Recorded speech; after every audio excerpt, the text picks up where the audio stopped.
Free fire খেলছে জামানা, মোবাইলে খাইছে জামানা, ফেসবুকে খাইছে জামানা, মোবাইলে খাইছে জামানা, মেসেঞ্জারে খাইছে।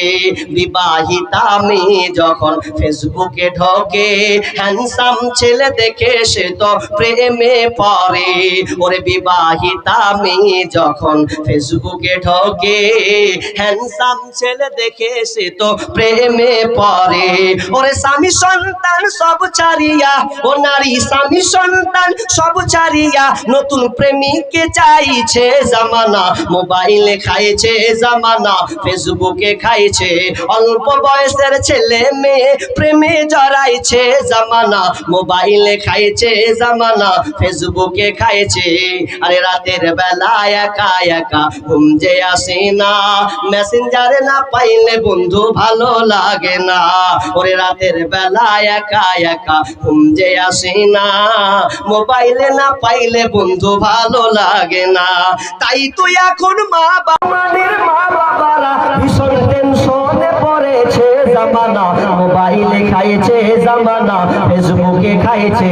অল্প বয়সের ছেলে মেয়ে প্রেমে জড়াইছে জামানা, মোবাইলে খাইছে জামানা, ফেসবুকে খাইছে জামানা, মোবাইলে খাইছে জামানা, মেসেঞ্জারে খাইছে। নাম নিশানা নাহি ছিল,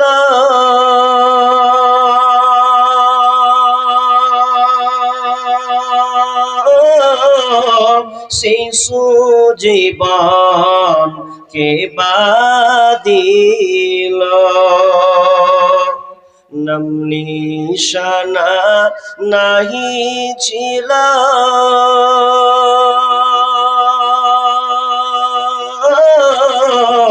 শিশু জীবন কে বাদিল।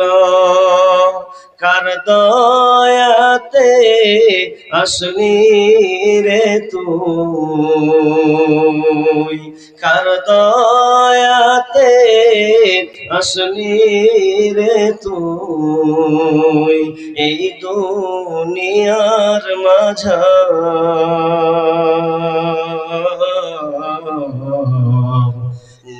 মানলি ফরমান রে তুই, না মানলি কোরআন, না মানলি ফরমান রে তুই, না মানলি কোরআন। শিশু ছিলি জোয়ান হইলি,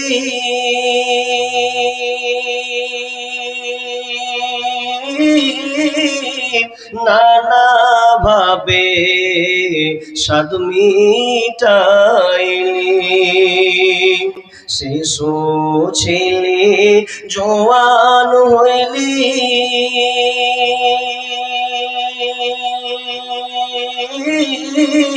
নানা ভাবে স্বাদ মিটাইলি। আল্লাহ রাসূল ভুলে রইলি, আল্লাহ রাসূল ভুলে রইলি, আসিয়া ভুবন। না মানলি ফরমান রে তুই, না মানলি কোরআন, না মানলি তুই কোরআন ফরমান রে তুই, না মানলি কোরআন। যতই করো বাহাদুরি,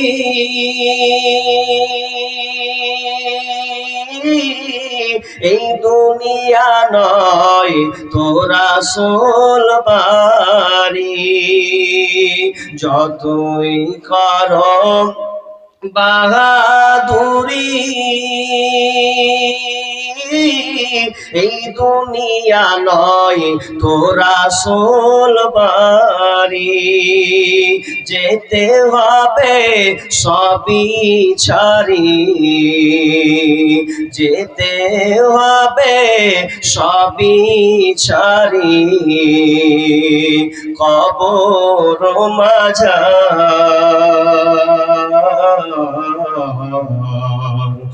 নামানি ফরমান রে তুই, নামানি কোরআন,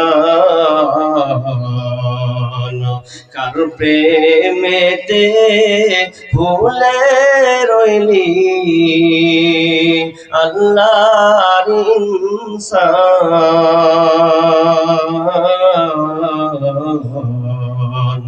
নামানি ফরমান রে তুই, নামানি কোরআন, নামানি ফরমান রে তুই, নামানি কোরআন। উপস্থিত সম্মানীয় সুযোগ্য আজকের এই জলসার স্বনামধন্য সভাপতি, মঞ্চ প্রতিষ্ঠ আকাশের সাদৃশ্য আলেম ওলামাবৃন্দ, আমার সম্মুখে বসে থাকা বিভিন্ন এলাকা থেকে ছুটে আসা ইসলাম দরদি ছোট বড় ইমানদার মুমিন ভাই সকল ও পর্দার অন্তরালে প্রজেক্টের মাধ্যমে দেখনেওয়ালি সম্মানিতা মা ও বোনেরা, প্রথমে সেই মহান মুনিবের দরবারে প্রশংসা করি যে মহান মুনিব আমাদেরকে একটি মাদ্রাসা কেন্দ্রিক আয়োজিত মাহফিলে বিভিন্ন আলোচকের মুখ দিয়ে কোরআন ও হাদিসের আলোচনা শোনা এবং সামনে আমল করার যে একটা সুযোগ আল্লাহ আমাদের নির্ণয় করে রেখেছেন, সে আল্লাহ সুবহানাহু ওয়া তাআলার শুকরিয়া আদায় করি, বলি আলহামদুলিল্লাহ। অতঃপর শান্তি বর্ষিত হোক সকল নবীদের উপর, বিশেষ করে আমাদের শেষ নবী জনাবে মুহাম্মদ রাসূলুল্লাহ, আমরা বলি ভাই সাল্লাল্লাহু আলাইহি ওয়াসাল্লাম। মুহতারাম মুকাররম, আমি আপনাদের সম্মুখে একটি বিষয় নিয়ে বলার, যে আয়াতগুলো আমি আপনাদের সামনে ও হাদিস পড়েছি, এই আয়াত ও হাদিসকে সামনে রেখে আজকে আমার আলোচ্য বিষয় গীবত ও পরনিন্দা। গীবত সম্পর্কে গুরুত্বপূর্ণ আলোচনা হবে, কেননা মানুষের আল্লাহ যে মুখ দিয়েছেন, দুনিয়াতে হাত পা বডি যতগুলো গুনাহ আছে তার মধ্যে সিরিয়াল 1 নম্বর একটা গুনাহ, যার নাম হচ্ছে মুখের গুনাহ। এই মুখ দিয়ে আমরা বিভিন্ন ধর্মের বাক্যলাপ, মন্দ কথা আমরা ব্যবহার করি। তার মধ্যে একটা নাম হচ্ছে গীবত। গীবত এমন একটা ব্যাধি রোগ, এমন একটা রোগ, এটা একটা মহাব্যাধি, যে রোগটার মধ্যে আমরা মাস্টার জড়িত, ডাক্তার জড়িত, আলেম মৌলানা জড়িত, সাধারণ পাবলিক নর নারী সবাই আমরা এই পাপটার মধ্যে জর্জরিত, তার নাম গীবত। কেউ বাদ নাই। এই গীবত বা পরনিন্দা করা, পরচর্চা, কুৎসা রটনা করা, এটা এত বড় ব্যাধি যে কোনো বান্দা যদি এই রোগে আক্রান্ত হয় তাহলে আল্লাহ এই গুনাহ ক্ষমা করেন না, যদি সরাসরি আল্লাহর কাছে চাওয়া হয়। এই ব্যাপারে আমি আপনাদের সামনে কিছু সংক্ষিপ্ত আলোচনা করব ইনশাআল্লাহুল আজিজ। তবে আমার আলোচনা চলাকালীন অনেকে উঠছেন, মজা দেওয়ার কিছু নাই, কোরআন ও হাদিসের আলোচনা শুনতে হবে। থাকতালে যেগুলো আমার লিখিত সঙ্গীত আছে, যেগুলো সোশ্যাল মিডিয়াতে আপনারা শুনেছেন, সেগুলো হয়তো ইনশাল্লাহ আপনাদের সামনে বলার চেষ্টা করব। যেহেতু ক্ষুদ্র প্রয়াস লিখেছি কবিতাগুলো, সেগুলো আপনাদের সামনে আমি বলবো। তবে আমার একটা রিকোয়েস্ট আপনাদের সামনে, আপনারা কারা কারা 1 ঘন্টা থাকবেন না হাত তুলেন।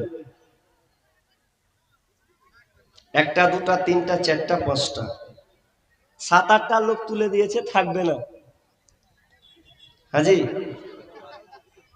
আমি প্রশ্ন করেছি কারা কারা থাকবেন না।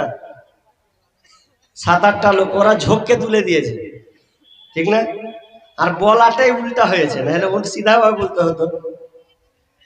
জি, তার মানে সবাই থাকবেন। জানি না আপনারা এই অনুরোধ কতটুকু রাখবেন, অতটুকু আমানত কতটুকু আপনারা রক্ষা করবেন। যেহেতু রাত এখন 11:30 ওভারটেক করেছে, পরে আরো একখান বাঘাত বক্তা আছে, আমি আলোচনার দিকে শুরু করে দিই। গীবাত, গীবাতের ব্যাপারে, পরনিন্দার ব্যাপারে আল্লাহ সুবহানাহু ওয়া তাআলা কি বলেছেন, এগুলো আমাদের একটু জানা দরকার। বিসমিল্লাহির রহমানির রহিম। ইয়া আইয়ুহাল্লাযীনা আমানু ইসতানিবু কাসীরাম মিনায-যন্নি ইন্না বা'দায-যন্নি ইসম ওয়ালা তাজাসসাসু ওয়ালা ইয়াত্তাব বা'দুকুম বা'দা আইয়ুহিব্বু আহাদুকুম আন ইয়াকুলা লাহমা আখিহি মাইতা فكرهتموه واتقوا الله إن الله تواب رحيم। রব্বুল আলামিন সূরা হুজরাতের 12 নম্বর আয়াতে তিনি বলছেন, ইয়া আইয়ুহাল্লাযীনা আমানু, হে ঈমানদারেরা, যারা তোমরা ঈমান নিয়ে এসেছো, তোমরা ভালো করে এই কথাটি তোমরা শুনে নাও। ইস্তানিবু, ইস্তানিবু, তোমরা দূরে থাকো। কি থেকে দূরে থাকবে? কাসীরাম মিনায-যন্নি, তোমরা ধারণা থেকে দূরে থাকবে। তোমরা ধারণা, সন্দেহ, অনুমান থেকে তোমরা সব সময় দূরে থাকবে। কেন দূরে থাকবে? ইন্না বা'দায-যন্নি ইসমুন, কারণ অনেক ধারণা, অনেক সন্দেহ, অনেক কত অনুমান আছে, এই অনুমানগুলো হচ্ছে মহাপাপ, পাপের লিস্টে চলে যাবে।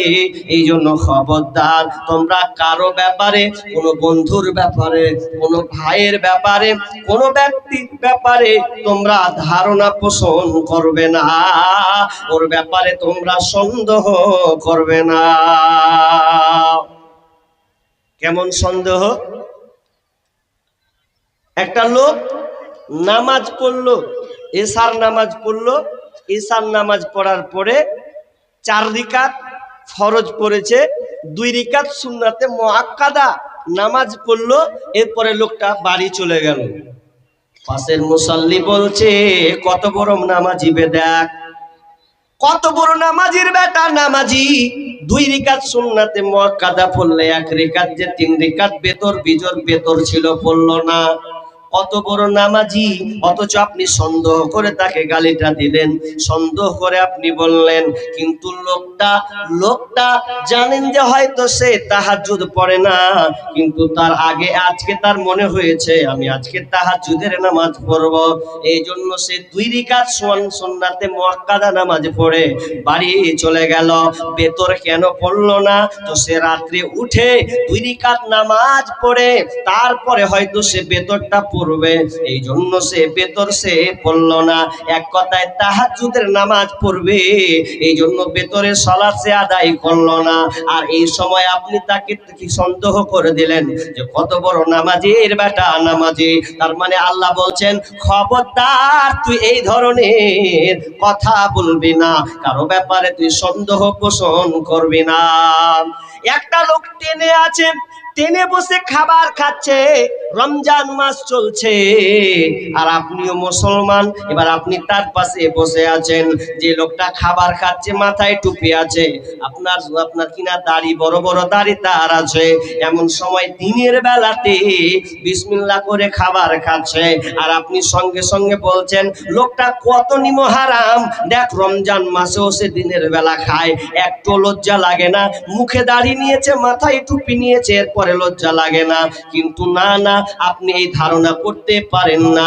কারণ হতে পারে রমজান মাস হলেই বাকি হবে, হতে পারে লোকটা একজন মুসাফির, লোকটা একজন মুসাফির, সফর যাত্রী, সে সফর অবস্থায় আছে। মনে করেন সে মুর্শিদাবাদ থেকে আপনার এইদিকে কোথাও ঢুকেছে, কিন্তু রোজা রাখেনি। কারণ মুসাফির জন্য, সফর ব্যক্তির জন্য রোজা মাপ মাপ মাপ আছে, তবে সে পরে আদায় করে নিবে। এই জন্য আপনি ওই লোকটাকে বলতে পারেন না যে কত বড় নিম হারাম, দিনের বেলা সে পান করছে। আপনি সন্দেহ করতে কখনো পারেন না। ধারণা কারো ব্যাপারে আপনি করবেন না, ধারণা করা যাবে না, ধারণা করা মোটেও চলবে না। বিশ্বনবী বলছেন, ইয়াকুম ওয়াজ-যন্না ফাইন্নাজ-যন্না আযযাবুল হাদীস। বিশ্বনবী বলছেন, তোমরা ধারণা, অনুমান থেকে দূরে থাকো, অনুসন্দেহ থেকে দূরে থাকো। কেননা অনেক ধারণা হচ্ছে মিথ্যা, অনেক সন্দেহ হলো মিথ্যা, মিথ্যার দিকে চলে যায়। হাসান বসরি রহমাতুল্লাহ আলাইহি, তিনি একজন তাবেঈ ছিলেন, এত বড় একজন তাবেঈ, এখন কোরআন হাদিসের পণ্ডিত। তিনি যখন নদীর পাশ দিয়ে যাচ্ছে, তো নদীটার নাম দজলা নদী, ওই দজলা নদীর পাশ দিয়ে যখন তিনি যাচ্ছেন, তো যাওয়ার সময় একটা ছেলে এবং মেয়েকে বসে যেন দেখতে পেলেন। যেমনই বসার সময় মা হাসান বসরি রহমাতুল্লাহ আলাইহি মুখটাকে ঘুরিয়ে নিলেন, ছি ছি ছি ছি, দেখ কেমন বেটা ছেলে বেটি ছেলে কিভাবে যেন বসে আছে, আর একটা যেন বোতল ধরে খাচ্ছে, আর ওকে খাওয়াচ্ছে, ও খাচ্ছে, আর ঘৃণা, বারবার যেন ঘৃণা করছে। দূর থেকে যেন আবজা দেখছে, মনে হয় বোতল দিয়ে তারা কোনো শরাব পান করছে। আর হাসান বসরি মুখটাকে ঘুরিয়ে লোকটা, মেয়েটাকে আর ছেলেটাকে ছি ছি করছে। আবু দাউদের হাদিস। এবার যখন ছি করতে লাগলো, সন্দেহ করতে লাগলো, এমন সময় আর যেন কাছে যেন যায় না। এমন সময় ওই দজলা নদীর এপার ওপার একটা নৌকা যখন আসছে, প্রবল হাওয়াতে চলন্ত নৌকা যেন পাল্টি খেয়ে গেল। যেমন পাল্টি খেয়ে নেওয়া যাত্রী যত ছিল সব পানিতে পড়ে গেল। এবং সেই ছেলেটা, যে যুবক ছেলেটা, ছেলে মেয়ে একসঙ্গে ছিল, ওই ছেলেটা মেয়েটাকে ছেড়ে দিয়ে নদীতে যেন ঝাঁপিয়ে পড়লো। আর যেমন নদীতে ঝাঁপিয়ে দেওয়া, ঝাঁপ পড়ে যাওয়া, তখন কয়েকটা প্রায় নিজের হাতে 8-10 জনকে এক কাইসে উদ্ধার করলো। হাসান বসরিও তিনি ছুটেছেন, তিনিও তাদেরকে যেন উদ্ধার করছেন। এমন সময় যখন সবগুলোকে যখন উঠিয়ে নিলেন, বারবার হাসান বসরি মুখটাকে ফিরাচ্ছেন, হ্যাঁ নোংরা টাইপের লোক, এরকম যেন থেকে তাচ্ছিল্য করছে, সন্দেহ যেন পোষণ করছে। ছেলেটা বুঝতে পেরেছে, হুজুর আলেম মানুষ, আমাকে মনে হয় কোনো খারাপ ধারণা করেছে, এই জন্য মুখটাকে যেন বারবার যেন লুকিয়ে নিচ্ছে। তখন বলছেন, হুজুর আপনি কেন আমাকে খারাপ সন্দেহ করছেন? তবে শুনেলেন, আমাকে খারাপ সন্দেহ করিয়েন না, আমি কে শুনেলেন? আমি হলাম ওই মেয়েটার, ওই যে নারীটা আপনি দেখছেন, ওই নারীটা যে কেউ নয়, ওই নারীটা হলো আমার মা।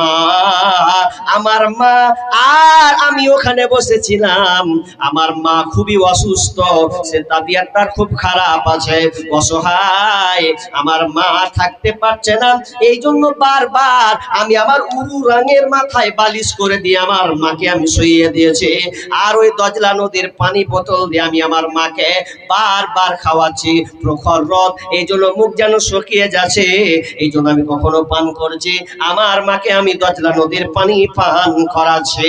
আমরা বসে আছি, এই জন্য নৌকাটা এপার আসবে, মাকে নিয়ে নৌকাতে উঠে ডাক্তারের কাছে যাব, চিকিৎসা করব, এই জন্য আমরা বসে আছি। যেমন এই কথা বলা হাসান বাসরি চোখ দিয়ে পানি যেন ঝরঝর করে ঝরতে লেগেছে।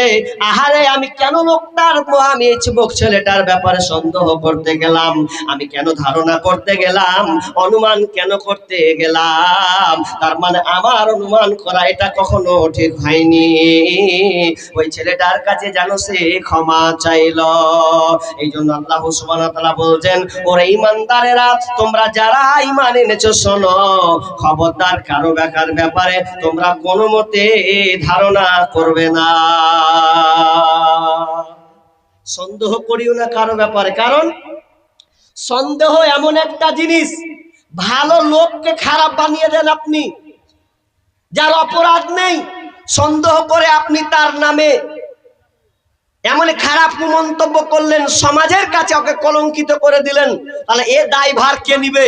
অতএব কারো ব্যাপারে আপনারা কোনো সন্দেহ করবেন না, যতক্ষণ পর্যন্ত নিখুঁত নির্ভেজাল সঠিক প্রমাণ না হবে ততক্ষণ পর্যন্ত আপনি কারো ব্যাপারে কোনো দাগ লাগাতে পাবেন না। যেমন একটা মহিলার নাম বলছি, যেই মহিলাটার নাম হচ্ছে হিন্দা, হিন্দা বিনতে উতবা। এই হিন্দা প্রথম লগ্নে কিন্তু সে অমুসলিম ছিলেন, ইসলাম গ্রহণ করেননি। সেই সময়ের কিছু একটা কথা আপনাদের শেয়ার করছি, কাজে দিবে। মা বোন আপনারা বসে আছেন, আপনাদের জন্য আরো কাজে দেবে। কি? হিন্দা বিনতে উতবা এমন একজন মহিলা, যেই মহিলা যদিও ইসলাম গ্রহণ করেননি, পরে ইসলাম গ্রহণ করেছে। সেই সময়ের কথা, তিনি কেমন মহিলা ছিলেন? দেখতে মক্কা নগরীর সবচাইতে টপ লেভেল মহিলা ছিল এই হিন্দা। যদি কোনো নামে নাম দেওয়া হতো, বিশ্ব সুন্দরীর কোনো কনফারেন্স, কোনো নাম অনুষ্ঠান হতো, তাহলে এই হিন্দাই সর্বপ্রথম ফার্স্ট হতো। এত সুন্দরী আল্লাহ তাকে বানিয়েছিলেন। এই হিন্দা বিয়ে যখন দিবে তো দিবে তো কার সাথে? প্রথম যার সঙ্গে বিয়ে হয় তার নাম হলো প্রথম স্বামী। হিন্দার পরে সুফিয়ানের সঙ্গে বিয়ে হয়েছিল, কিন্তু প্রথম স্বামীর সঙ্গে যখন তার বিবাহ হলো, তো বিবাহ হতে গিয়ে এককালীন একটা সময় ছিল, বড় লোকের ঘরের মেয়ে তো বড় লোকের ছেলের সঙ্গে বিবাহ, গোত্র বংশ দেখে বিবাহ দেওয়া হতো। যখন তার বিবাহ হলো, তো বিবাহ হওয়ার পর এবার স্ত্রীকে স্বামী বলছে, বিবি হিন্দা চলো, আমাদের বাগানে একটা বাড়ি আছে, বিশাল বড় বাড়ি, ওই বাড়িতে আমরা আজকে ঘুমাবো। ওই বাড়িটাকে মেহমানখানা, বড় করে মেহমানখানা বাড়ি, ওই বাড়িতে ঢুকবে। কোনো মেহমান যদি বাহির থেকে আসতো, সরাসরি ওই বাড়িতে ঢুকে যেত, খানা পিনা খেয়ে আবার বেরিয়ে চলে যেত। এটা বৈঠকখানা, মেহমানখানা খুলেছিলেন। তো একদিন বিবিকে বলছে, বিবি রে চলো না, ওই বাগান বাড়িতে আজকে আমরা ঘুমাবো, দুপুরে খাওয়া দাওয়া করে ঘুমাবো। চলেন তাহলে আমরা ঘুমাই। হিন্দা কিন্তু চরিত্রের দিক দিয়ে ভালো কোয়ালিটির ছিল। কেমন? হাদিসে আছে, একটা মেয়ে হিন্দার সামনে এসে বলছে, জানিস রে হিন্দা? বলছে কি? যে পাশের বাড়ি ওই মেয়েটাকে দেখছি একটা ছেলের সঙ্গে কথা বললো। হিন্দা বলছে, ছি ছি ছি, তোবা তোবা, কেমন করে মেয়েটা ওই ছেলেটার সঙ্গে কথা বললে? কথাটা কেমন? কথাটা এরকম যে লোকটা মনে হয় রাস্তা চিনতে চাইছিল, যে ডান দিকে না বাম দিকে, কোন জায়গা যাব, এইরকম রাস্তা চিনছে। তো মেয়েটা বলে দিয়েছে। তো হিন্দা বলছে, ছি ছি, তোবা তোবা, মেয়েটা কেমন করে রাখাতে পারলে? জি, কেমন করে রাখাতে পারলে? আর আমাদের মেয়েরা সুবহানাল্লাহ, স্বামীর সঙ্গে তো কথা কয় না, তো স্বামীকে বাদ দিয়ে দেওর ভাসুর সাথে এমন কথা প্রীতি চলে। আর বাইরের কোন লোক যদি আসে, এত প্রীতি কথা চলে। হকার কোন ব্যবসায়ী বেচতে এলে তার কাছে তরকারি কিনা, চুড়ি কিনা, এগুলো আপনাদের দিকে আছে? আমাদের মুর্শিদাবাদের অহরহ স্বামী দোকানে বাইরে গেছে, ও দোকানদারি করছে নিচে, এটা আর এমন গল্প করছে। এক জায়গাতে আমাদের মুর্শিদাবাদে ওই একটা মেয়ে, একটা হকার এসছে, চুড়ি মুড়ি হ্যান্ডম্যান সবকিছু বেচছে। চুড়িওয়ালা যাকে বলা হয় গোদা বাংলা, চুড়িওয়ালা এসছে চুড়ি বিক্রি করতে। একদিন, দুদিন, 4 দিন, 5 দিন হতে হতে হতে একদিন হঠাৎ করছে, হ্যাঁ জি চুড়িওয়ালা, তোমার মোবাইল নাম্বারটা দিবা না? এখন ওকে ভালো লেগে গেছে কিনতে। এখন মোবাইল নাম্বার নিবে, তো এখন মোবাইল নাম্বার নিয়ে ওর সঙ্গে কথা বলবে। আমাদের মুসলমানের মেয়ের খাসলত এগুলা। আর হিন্দা একটা মুশরিকা মেয়ে, অথচ ছিছি করে যে আমি কি করে পরপুরুষের সঙ্গে কথা বলি। এটা হতে পারে না। আর আমাদের খাসলত খুবই খারাপ, এমন হয়ে গেছে যে আমরা মেয়েদেরকে ছেড়ে দিয়েছি, স্ত্রীকে আমরা ওপেন ছেড়ে দিয়েছি। ছেড়ে দেওয়ার কোনে এক অপরের কথা বলছে কেমন, যেমন একটা গাজাল আছে, এ আবার কেমন যুগ আইল রে ইমান কে খাইলো, এ আবার কেমন যুগ আইল, এই আবার কেমন যুগ আইল রে ইমান কে খাইলো, এ আবার কেমন যুগ আইল। যুবক যুবতীর মোবাইলে, যুবক যুবতীর মোবাইলে চলছে শুধু হ্যালো, এ আবার কেমন যুগ আইল রে ইমান কে খাইলো, এ আবার কেমন যুগ আইল। রং নাম্বারে ফোন করিল, রিসিভ করিল মেয়ে, দ্বিতীয় লগ্নে প্রেম কাহিনী উঠালো জমিয়ে। রং নাম্বারে ফোন করিল, রিসিভ করিল মেয়ে, প্রথম লগ্নে প্রেম কাহিনী উঠালো জমিয়ে। আর দ্বিতীয় লগ্নে, দ্বিতীয় লগ্নে প্রেম আগুনে দুজনকে পুরাইল, এই আবার কেমন যুগ আইল রে ইমান কে খাইল, এই আবার কেমন যুগ আইল। মেয়ে নিল মোবাইল হাতে, ফেসবুক চালাবে তাই ওয়েটিং রত বসে আছে প্রেমিকি তাহার। মেয়ে নিল মোবাইল হাতে, হোয়াটসঅ্যাপ চালাবে তাই ওয়েটিং রত বসে আছে প্রেমিকি তাহার। আর সারা রাত চ্যাটিং করে, সারা রাত চ্যাটিং করে সকাল 9টায় ঘুম ভাঙিল, এই আবার কেমন যুগ আইল রে ইমান কে খাইল, এই আবার কেমন যুগ আইল। এমন একটা সময় এলো মোবাইলের জ্বালায়, স্বামী ছেড়ে প্রেমিক ধরেছে 3 সন্তানের ওই মায়। এমন একটা সময় এলো প্রেম মোবাইলের ঠেলায়, স্বামী ছেড়ে প্রেমিক ধরেছে 3 সন্তানের ওই মায়। আল্লাহ যা শরম বিক্রি করে, হায়া শরম বিক্রি করে নতুন সংসার যে বাঁধিল, এই আবার কেমন যুগ আইল রে ইমান কে খাইল, এই আবার কেমন যুগ আইল। যুবক যুবতীর মোবাইলে চলছে শুধু হ্যালো, এই আবার কেমন যুগ আইল রে ইমান কে খাইল।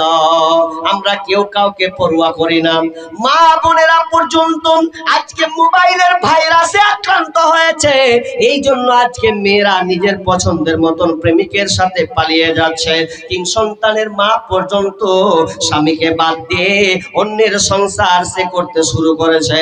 যেমন একটা নির্লজ্জ বেহায়াপনা শুরু হয়েছে, অথচ হিন্দা ওই ধরনের কোন মহিলা ছিলেন না। কিন্তু একদিনের ঘটনা, স্বামী বলছে হিন্দা চলো আমরা ঘুমাই, আমরা আমাদের আমাদের বাড়িতে মেহমান খানা বাড়ি, বিশাল বড় বাড়ি, ওই বাড়িতে আমরা ঘুমাবো। বলছেন স্বামী আমার চলেন, তাহলে আমরা ওখানে ঘুমাবো। এমন সময় তার স্বামী বাড়ি থেকে বেরিয়ে গেলেন, স্ত্রী যেন ঘুম ঘুমিয়ে আছে। ঘুমটা ভেঙে তিনি বাড়ি থেকে বেরিয়ে চলে গেলেন। চলে যাওয়ার পর কিছুক্ষণ পরে, আমি আগে বলেছি বাড়িটা ছিল মুসাফির খানা বাড়ি, এক্সট্রা ভাবে তৈরি করা ছিল, কিন্তু আজকে ঘুমাতে আসবে এমন সময় স্বামী তার বাড়ি থেকে বাইরে চলে গেছেন। চলে যাওয়ার পর এবার কিছুক্ষণ পর যখন ঢুকছে, তো আরেকটা লোক যেন ওই বাড়ি থেকে যেন ঢুকছে, তার সঙ্গে কথা না বলে যেন চলে গেল।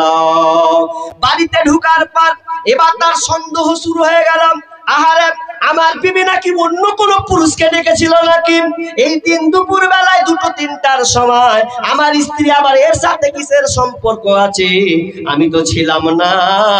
বাড়ি ঢুকে বলছে, বিবি রে হিন্দা বল তোর কাছে কোন ছেলে এসেছিল বল, পুরুষটা কে ছিল বল। হিন্দা বলছে, স্বামী আমার আমি তো জানি না আপনি কার কথা বলছেন, আমি তো ঘুমিয়ে গেছিলাম, কিন্তু ঘুমিয়ে আমি তো কিছুই জানি না। হিন্দাকে বলছে, শোন বেশি বেশি লুকানোর চেষ্টা করিস না, কে ছেলেটা ছিল বল। তার মানে তোর সঙ্গে কোনো আকাম হয়েছে, তোর সঙ্গে কোনো খারাপ কাজ হয়েছে, এই জন্য হয়তো তুই আমাকে বলিস না, লুকিয়ে রাখছিস। না, তোকে আমি কোনো লুকাতে দেব না, কারণ আমি চোখের সামনে দেখি যে ছেলেটা আমার তার পাশ দিয়ে এসে চলে গেছে। হিন্দা বারবার বলছে, স্বামী আমার, ওগো আমার প্রাণের স্বামী, আমি আপনাকে জায়গা দিয়েছি, আমি কাউকে জায়গা দিই নাই, আপনি আমার স্বামী, আমি কেন অন্য পরপুরুষের সঙ্গে কথা বলতে যাব, পরপুরুষের সঙ্গে আমি কেন আলাপ করতে যাব, আমি তো এই ব্যাপারে কিছুই জানি না।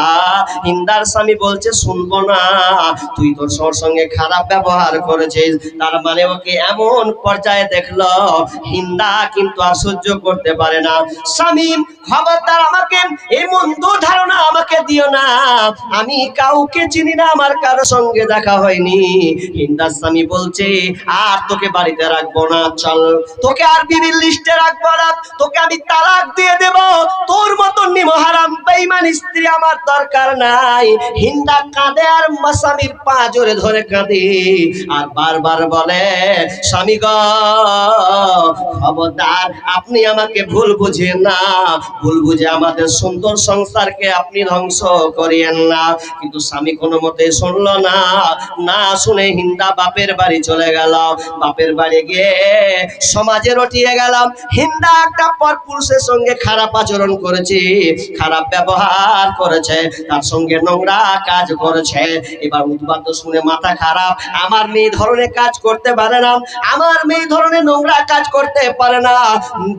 সুন্দর ভাবে মেয়েকে ডেকে বলছেন, মা রে বল, হিন্দাকে বল, তুই কি কোনো পরপুরুষের সঙ্গে তোর কোনো অঘটন ঘটেছে কে? হিন্দা বলছে, আব্বা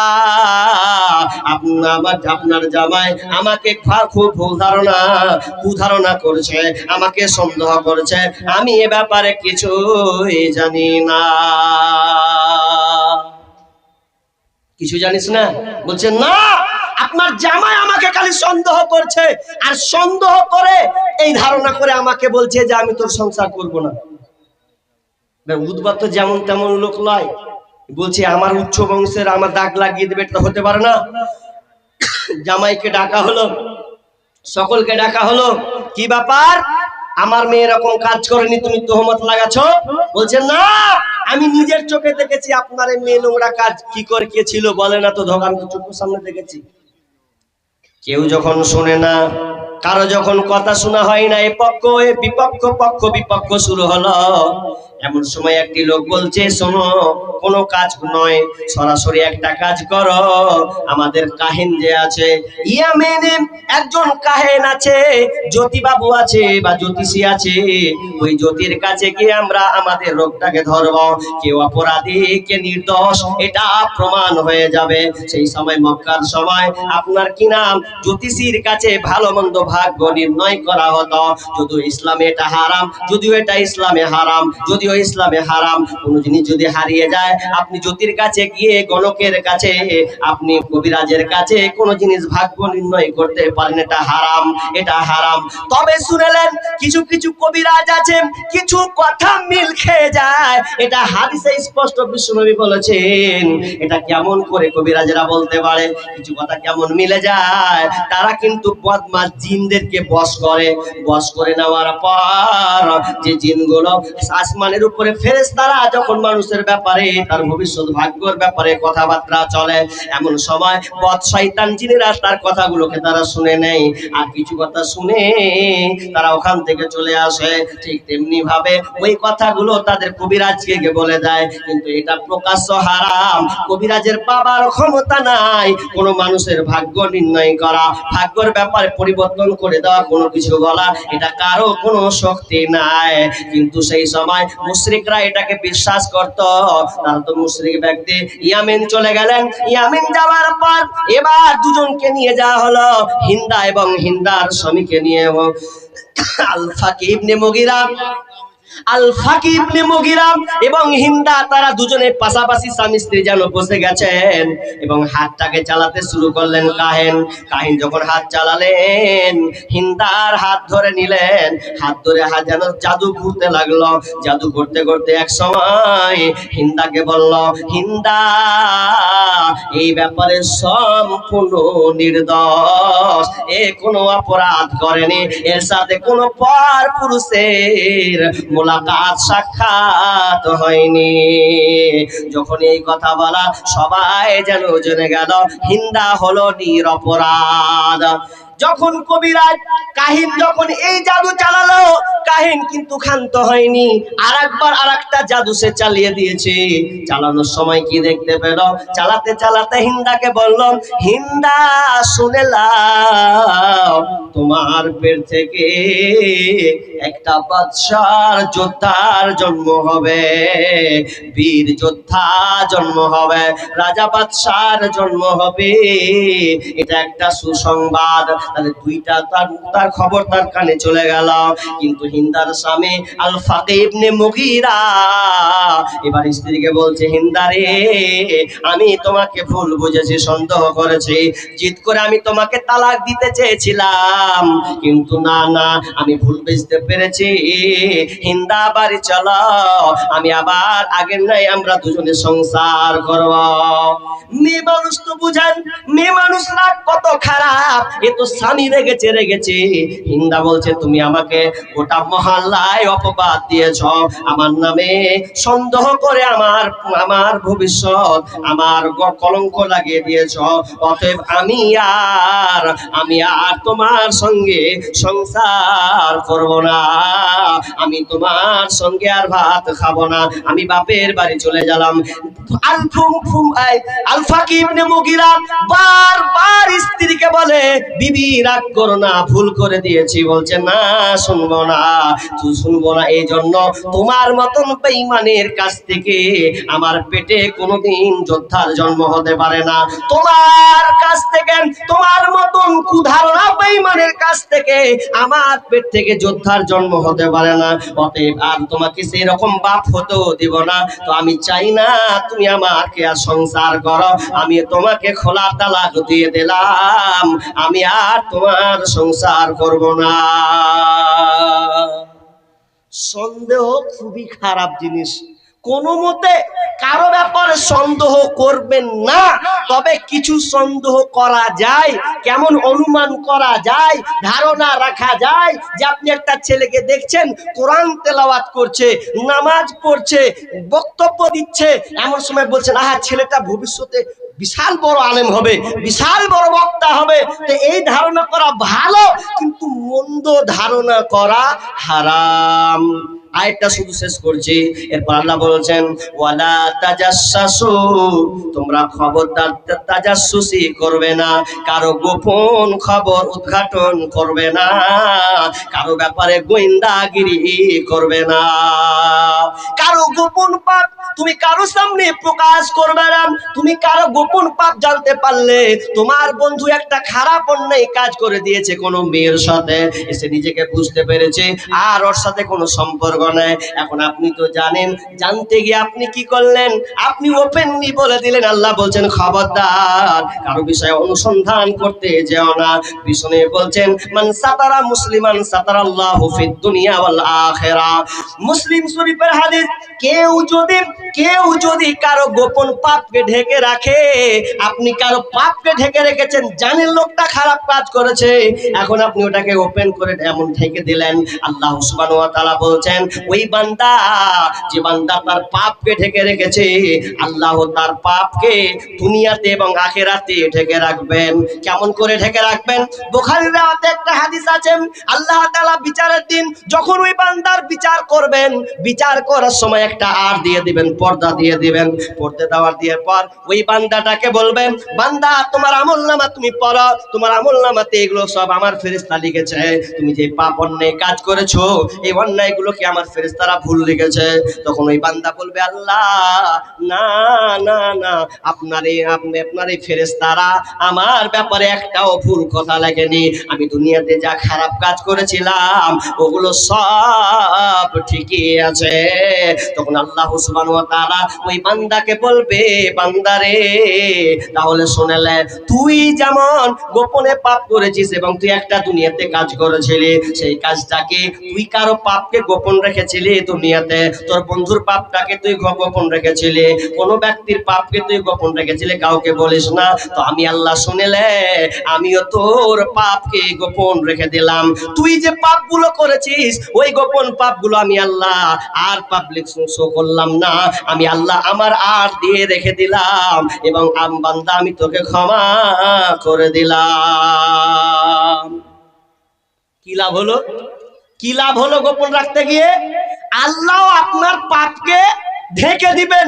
যদি আপনি কারো পাপ, কোনো গোপন কথা যদি আপনি রেখে দেন লুকিয়ে, তাহলে আপনি এখান থেকে দুইটা ফায়দা, আখিরাত দুনিয়াতেও ফায়দা, আখিরাতেও ফায়দা। আল্লাহ তাআলা বলছেন ওয়ালা তাজাসসু, এরপরে বলছেন ওয়ালা ইয়াকতাব বা'দুকুম বা'যা, এবং তোমরা কি করো? কারো ব্যাপারে গীবাত করিও না। গীবাত মানে বুঝেন? গীবাত, এটা উদাহরণ দিই। গীবাত হাদিস তো আছে, উদাহরণ দিলে আপনি বুঝবেন গীবাত কাকে বলে। আপনার যে এলাকার চারটা লোক বিদেশ গেছে, চারটা ছেলে বিদেশ গেছে। কোথায় গেছে? তো আমাদের দিক কলকাতা। এখন কলকাতাতে বিদেশ গেল, বিদেশ যাওয়ার পর এবার একটা বাড়িতে কাজ করতে, মিস্ত্রি কাজ করছে বাড়ি বসে। তো ওই বাড়ির একটা মেয়ে ছিল ভালো, তো চারজনের মধ্যে একটা মেয়ে একটা ছেলের সঙ্গে কট খেয়ে গেছে। কট বুঝেন তো? কট, লাইন লেগে গেছে, লাইন। এবার লাইন যখন লেগে গেছে, তখন বাড়ির গার্জেন জেনে গেছে, মালিক, তখন ওকে দু ফাইট মেরেছে। ভাই তোর চরিত্র ভাল লাই। এই চরিত্র যখন ভাল লাই, দু তিন ঘুষি আর মেয়ের খেয়ে ও কি আর থাকে? ও এই মেয়েটার খেয়ে ব্যাগ রেডি করে বাড়ি আপনার এলাকায় চলে এসছে। খবরটা কে জানে? তিন বন্ধু। বাকি গ্রামের লোক জানে কি? আর বাপ মা কইছে, হ্যাঁ রে কি ব্যাপার, এগুলা আকাম কেন কইছে? মাগে পড়ে গেছে, পরে যে এগুলা আকাম হয়ে গেছে গে, মানে ওগুলো যেতে কইতে পারে না যে ফাইটটি খেয়েছে। কিসের ফাইট? অন্য মেয়েকে হাত দেওয়ার লেগে ফাইটটি যখন খেয়েছে, কইছে এরকম কেমা ওই জায়গা ওরে আমার ধন রে কইয়া রে, এখন বুঝিয়ে মুঝিয়ে নিলেও ব্যাস থাকছে। ওই মাল তিনটা 2 মাস পর আসছে, কিন্তু গ্রামের লোক তো জানে না ওই একাম করেছে ও। এবার ওই তিনটা যখন চলে এসেছে, চলে আসার পরে এবার ওই যে রাতের বেলা বন্ধুকে নিয়ম সিস্টেম, সন্ধ্যার দিকে চা খেতে যা ভেদার ভেদার করবে, ওর কথা ওকে লাগাবে, কথা ওকে লাগাবে, ওই তো কি করলে, ওই কি করলে, এরকম হয় কি হয় না? এরকমই তো হয় দোকানে। এবার দোকানে বসে ওগুলো হচ্ছে, এবার হতে বলছে হবে জয় দুধ দেখে খাটাকারি বাড়ি চলে এসছে, তোরা 2 মাস পর এসছে। তিনজন আর থামতে পারে না, লুস করছে, কহে দি নাকি থামতে পারে না। তখন কহেছে কি ব্যাপারে, কোন জায়গা পড়েছিল জয়দুর রে? বলছে কে ফের পড়েছিল? বলছে কইছে যে পড়ে গেছিল, হাত পা কেটে গেছে। যে বলছে কথার কথা পড়েছে না ছে। ও কি করেছে জানিস? ওই বাড়ির ওই মেয়েটাকে ও একটু করতে ফিসিং ফাসিং করতে গেছিল, যে কেলানি খেয়েছে, দিয়ে ওই সব বাড়ি এসছে। এরকম কাজ করেছে। গোটা গ্রামে জেনে নিলে যে মুখের বেটা এটা কাজ করে দিয়েছে। কিন্তু বাকি 3 জনা যদি পারতো ওই জিনিসটাকে গোপন রাখতে, পারতো কি পারতো না? পারতো। কিন্তু গীবত কাকে বলা হয়? গীবত ওকেই বলা হয় যে এমন কোনো পাপ, এমন কোনো কথা আপনি বললেন তার অজান্তে, আর ওই লোকটা শুনতে পেল, ঠিকই ভুল কাজ করেছে, কিন্তু ওই কাজটা আপনি বললেন, আর বলে যদি লোকটা কষ্ট পায়, এর নাম হচ্ছে গীবত করা। তার মানে আপনি ওর ব্যাপারে এই মুখ পর্যন্ত করতে পারেন না। ভুল করে নিয়েছে, আর এটা তার পেশা নয়, এখন ভুল হয়ে গেছে, ওটা আপনি বলছেন, আর ওই লোকটা শুনে যদি কষ্ট পায়, হ্যাঁ তোরা থামতে পারলি না বে, বাইরে নেই কোন বা কোন নেই করে দিয়েছি, ওটা হয়ে গেছে, তুই গ্রামে তো রটিয়ে দিলি, এখন শুনে আবার খারাপ লাগলো, খারাপ লাগবে না? খারাপ লাগবে, মান সম্মানের ব্যাপার আছে, এর নামই গীবত। কেমন কথা হলো? তাহলে ও অন্যায় করেছে, ও আর আমি কইতে পাবো না? না, আপনি বলতে পাবেন না, বলে কোনো ফায়দা নাই। তবে 6 জায়গায় গীবত করা যায় যাচ্ছে, এটা আমি হয়তো বলতে পাবো না। চলেন আপনাদের যেটা বলতে চাচ্ছি, গীবত খুবই খারাপ, নোংরা জিনিস, গীবত থেকে আমাদেরকে বাঁচতে হবে। হাদিস, অনেকগুলো হাদিস বলতে হয়তো বলতেই পাবো না, কিন্তু আপনাদের বলি, গীবত, খবরদার আপনি গীবত কাজে জড়িত হবেন না, এটা খুবই নোংরা, খুবই খারাপ একটা কাজ। অতএব গীবত থেকে আমাকে বাঁচতে হবে। আল্লাহ তাআলা বলছেন, ওয়ালা তাজাসসু ওয়ালা ইয়াকতাব বা'দুকুম বা'দা আইয়ুহিব্বু আহাদুকুম আইয়াকুলা লাহমা আখিহি মাইতা। আল্লাহ রাব্বুল আলামিন বলছেন, তোমরা কি চাইবে, তোমরা কি চাও যে তোমাদের মৃত ভাইয়ের মাংস খেতে পছন্দ করবে? তোমাদের কি মনে চায় যে তোমার মৃত ভাইয়ের মাংস তুমি ছিঁড়ে ছিঁড়ে খাবে? আল্লাহ বলছেন, না, তোমরা এটা কখনোই চাও না, তোমাদের এটা তোমরা নিজেরাও কিন্তু এটা চাও না। তার মানে আল্লাহ এখানে একটা উদাহরণ দিলেন, কেউ যদি কারো গীবত করে, তার মানে ও মৃত ভাইয়ের মাংস সে খেলো। আমরা কেউ মৃত মাংস খেতে চাই না, চাইবো না।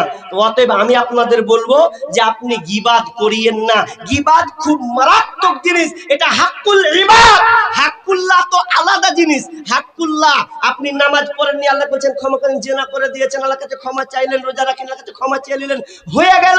কিন্তু আপনি এমন জনের একটা পরনিন্দা, পরচর্চা, চুগলখড়ি করা শুরু করলেন, চুগলখড়ি করা শুরু করলেন, যে আপনি চুগলখড়ি যখন করতে লাগলেন, তার মানে আপনি এই লিস্টে পড়ে গেলেন।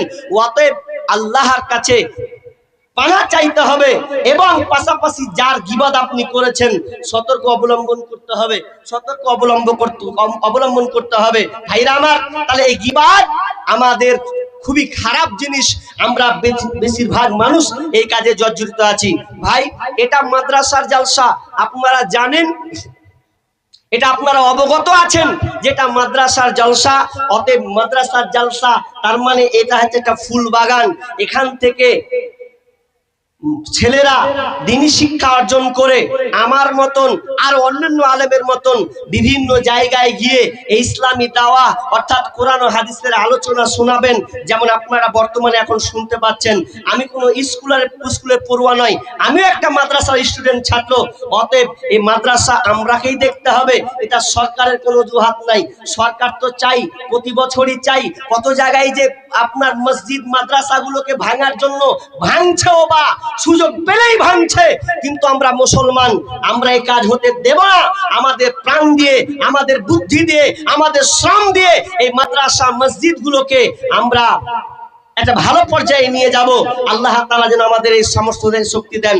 ভাইয়া, আমি একজন মুসাফির হিসাবে আমি আপনাদের কাছে কিছু আবদার রাখছি।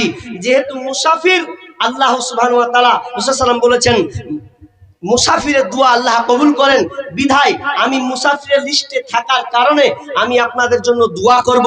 কেউ আছেন যে যেমন পারবেন, অনেক দান দিয়েছেন, কিছু দান যদি দেন, কারণ আলোচক বক্তা চলে এসেছেন অলরেডি। অতএব যারা দেওয়ার ইচ্ছুক যে কিছু দিব। আর একটা মেমহল থেকে আমি উঠার সময় একজন ভাই, এটা মনে হয় মেয়েরা দিয়েছে, একটা গলার চাঁদির একটা মালা দিয়ে পাঠিয়েছেন। তো একটা পেয়েছি, আর একটা যদি জোড়া পেতাম, একটা জোড়া, জি, প্রত্যেকটা জিনিস তো জোড়া। আল্লাহ তাআলা বলেছেন ওয়া খালাকনাকুম আজওয়াজা, প্রত্যেকটা জিনিস আল্লাহ জোড়া বানিয়েছেন। তো জোড়া থাকলে একটা সৌন্দর্য, নাকি? জোড়া সৃষ্টি করেছো সবার, তাই তো সুন্দর ধরা, একের লাগি অপর জনে হয় যে মাতোয়ারা। আত্মার মতো শক্তি তুমি রেখেছো গোপন করে, শত চেষ্টা করে তাকে পারি না রাখতে ধরে। এই জন্য বলেন আর একটা জোড়া কোনো মা বোন কোনো খালা আছেন কোনো আমার মাসি আছেন যে এই মালাটার একটা কেউ জোড়া হবেন, দেখেন আল্লাহ এই দানটাই আপনার আখিরাতের জন্য কল্যাণ বয়ে নিয়ে আসবে। হয়তো বা দুনিয়াতে থাকতে হয়তো কোন দিকে কাকে কোন বেটিকে দিয়ে চলে যাবে, তো একটা জোড়া চাইছি। আর আপনারা কেউ আছেন 20টা লোক বলেন 1000 টাকা করে দিবেন। 20টা লোক আছেন কোন আমার যুবক ভাই যারা দিন মজুরি করে খাচ্ছেন, অল্প কিছু আপনার কাছে চাইছি, এই অল্প কাজ আল্লাহ এর বিনিময়ে আপনাকে বড় কিছু দিবেন। আছেন আল্লাহর রাস্তে কেউ? বলুন কেউ 500 1000 দেনেওয়ালা? জি কেউ আছেন? প্রাণ ভরে করো প্রভুর রাহে মুক্ত হস্তে দান, এই দান হবে তোর রক্ষা কবচ, পাইবি পরিত্রাণ। প্রাণ ভরে করো প্রভুর রাহে মুক্ত হস্তে দান, দান করিলে মাল কমে না, দান করিলে মাল কমে না, দূর হয় মুসিবত অন্ধকারে কঠিন গোরে করবে হেফাজত, এই দান হবে তো রক্ষা কবচ, পাইবি রে নাজাত। প্রাণ ভরে কর প্রভুর রাহে মুক্ত হস্তে দান। মাশাআল্লাহ 100 একজনকে আমার কোন বাপজি 500 টাকা দিয়েছেন। আল্লাহুম্মা সাল্লি আলাইহি আল্লাহুম্মা বারিক লাহু ওয়া বারাকাল্লাহ। রব্বুল আলামিন যা উদ্দেশ্যে 500 100 200 করে দান করেছে, আল্লাহ তুমি দান সৎ উদ্দেশ্যকে আল্লাহ তুমি পূরণ করে নাও, বালা মুসিবত দূর করে দাও, রোজগারে বরকত দাও। আল্লাহ যতদিন থাকবে আল্লাহ তুমি তাদেরকে সহি সালামতে রাখো, আমিন সুম্মা আমিন। তার সাথে আরেকজন আল্লাহ গলার হার চাঁদির একটা মালা এই মাদ্রাসায় দান করেছে, আল্লাহ তুমি এই দানকে আল্লাহ তুমি কবুল করে নাও। রব্বুল আলামিন পরকালে আল্লাহ তুমি সে মাল চাঁদির মতন এই সোনার কালার সোনার আরো তার গলায় আল্লাহ তুমি জান্নাতে পরিয়ে দিও, আমিন সুম্মা আমিন।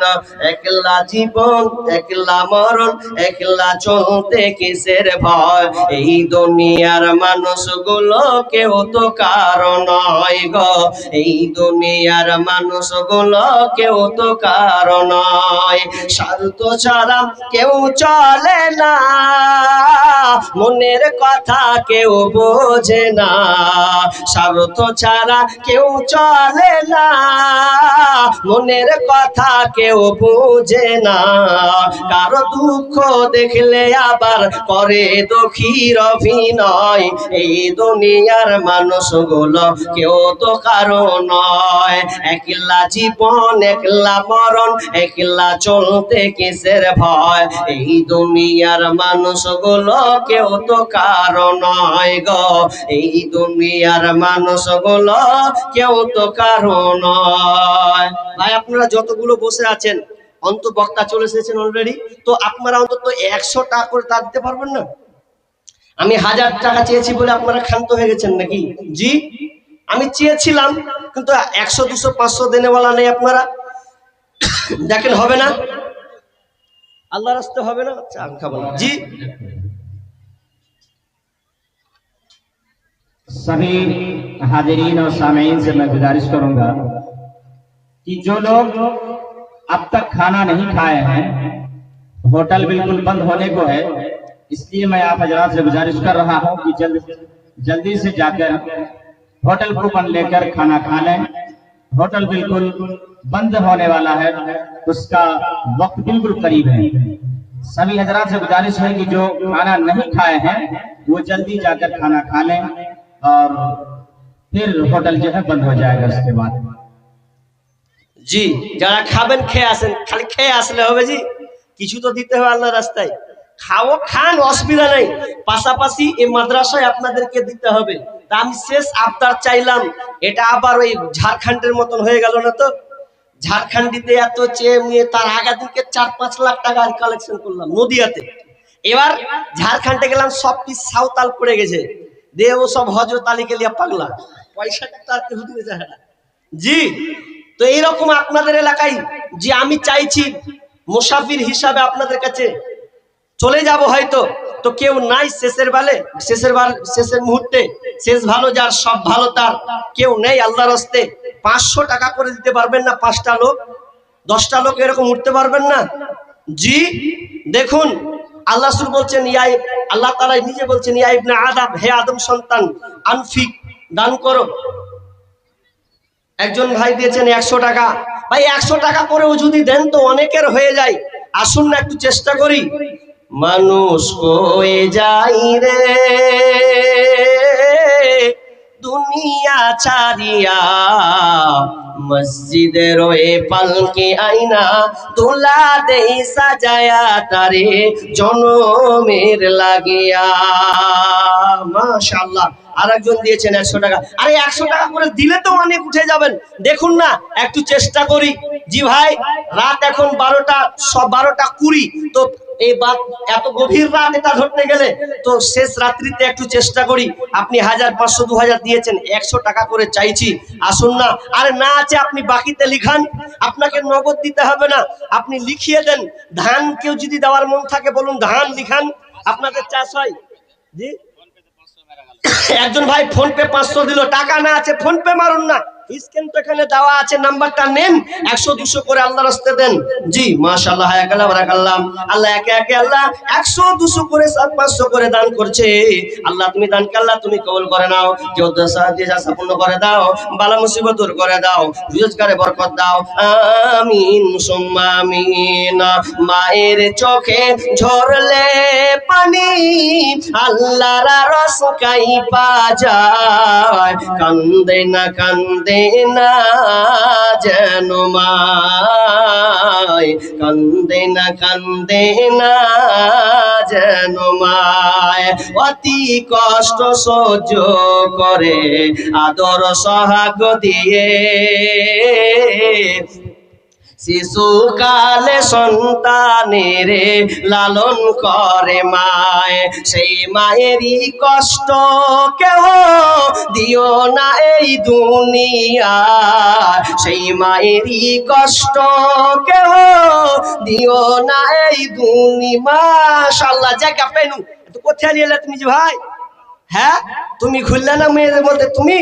সুবহানাল্লাহ, আমার এই ছোট ভাইটা নিজেই খুলে দিলে জি, জোড়া চেহে চুনু বল দেখছে যে জোড়া নেই, তা আমি জোড়া হয়ে যাই না জি, তো গলা নিজে থেকে খুলে দিলে। আল্লাহুম্মা সাল্লি আলাই, আল্লাহুম্মা বারিক লাহুম বারাকাল্লাহ। আমার ছোট ভাই শেষ বেলায় শেষ মুহূর্তে আল্লাহ গলা থেকে আল্লাহ এটা কিন্তু খুলে যায় না, যে কেউ দিতে পারে না। আল্লাহ তোমাকে কত ভালোবাসে, আল্লাহ তুমি তোমার এই বান্দাকে তুমি প্রিয় বানিয়ে দাও। আল্লাহ দুনিয়াতে স্নেক চলে, তুমি তোমার ছেলে হিসাবে বানিয়ে দাও। আল্লাহ তুমি তাকে তিনি খিদমত হিসেবে কবুল করে নাও। রব্বুল আলামিন ভাইকে তুমি 5 ওয়াক্ত নামাজি বানিয়ে দাও। আল্লাহ তুমি তার কাজে যশে তুমি বরকত দান করিও, আমিন সুম্মা আমিন। খিদমত মা বাবার করো, খিদমত মা বাবার, বুঝেছে মা কি জিনিস, বুঝেছে মা কি জিনিস, দুনিয়ায় মানে যাহার, খিদমত মা বাবার কর। মাশাআল্লাহ। আর একজন ভাই 200 টাকা, যে 200, 100 করে যদি দেন তো ক্ষুদ্র দান তো অনেক বৃদ্ধি হয়ে যাবে, ক্ষুদ্র দানের পাওয়ার খুব। জি অতএব আসুন 50, 100, 200 চট করে দিয়ে দিই। জি মা বাপ নাই, মা বাপ কবরস্থ হয়ে গেছে, যেই বাপ মা কবরে শায়িত হয়ে গেছে, কি অবস্থায় আছে জানি না, হয়তো আপনার পানে চেয়ে আছেন, তো আল্লাহর রাস্তে চট করে কিছু দেওয়ার চেষ্টা করি। খিদমত। আর একজন ভাই আমার ফোন পে 500 টাকা দিলেন, আল্লাহ হায়াকাল্লাহ বারাকাল্লাহ। আল্লাহ তুমি ভাই দানকে আল্লাহ তুমি কবুল করে নাও। আল্লাহ যতদিন থাকবেন আল্লাহ তুমি বালা মুসিবত থেকে হেফাজত করিও। আল্লাহ কাজ ক্ষেত্রে তুমি যশ দান করিও। আল্লাহ ছেলে মেয়ে সন্তান থেকে আল্লাহ তুমি মেধাবী বানিয়ে দিও, আমিন সুম্মা আমিন। আর একজন ভাই কত 600 টাকা, বাবা মা দুজনেই মারা গেছে, আহা স্ত্রীও, আল্লাহু আকবার। কি গো, বাবাও নেই মাও নেই, এবং যে সঙ্গিনী ছিল সঙ্গিনীটাও নেই, তিনি অসহায়। আহা, রব্বুল আলামিন মা বাপ তো নেই পাশাপাশি, যেই সঙ্গিনী আল্লাহ পাশে থাকে সে আল্লাহ কবরে জমা চলে গেছে। রব্বুল আলামিন সেই দিকে লক্ষ্য করে বাপ মাকে স্মরণ করে বিবির মহব্বতের কথা মনে করে। রব্বুল আলামিন তোমার এই মাদ্রাসায় 600 টাকা দিয়েছেন, আল্লাহ তুমি দান কেলা সাদরে গ্রহণ করে নাও। রব্বুল আলামিন কবরে কি হালাতে আছে জানি না, আল্লাহ তুমি কোন বিপদে থাকলে আল্লাহ তুমি বিপদ থেকে উদ্ধার করে দাও। আল্লাহুম্মা গফির লাহু ওয়ারহামহু ওয়া আনতা খায়রুর রাহিমিন। আমিন সুম্মা আমিন। জীবনের মূল